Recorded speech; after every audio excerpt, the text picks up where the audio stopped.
cette fenêtre-ci. Mohamed sort tout juste de l'hôpital. Il y a quelques heures, il s'est comporté en héros.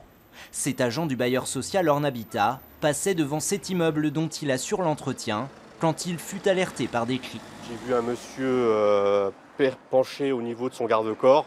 La fumée sortait derrière lui et là j'ai compris qu'il y avait un problème. Sans hésiter, il entre alors dans le bâtiment en flammes et défonce la porte de l'appartement.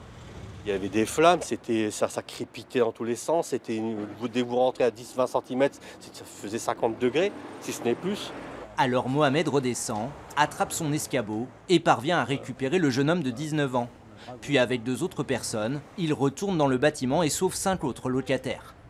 Je suis monté en haut, j'ai frappé partout, j'ai fait descendre les gens qui étaient au grenier, au dernier étage, qui étaient choqués, qui ne savaient pas quoi faire. La dame a pleuré. J'ai été obligé de crier pour qu'elle puisse réagir. Et le monsieur pleurait aussi, donc je les ai sortis ma Lumitari, on est descendu. Malheureusement, un homme de 31 ans qui vivait au 2e étage est décédé. 13 familles ont été évacuées et relogées par précaution.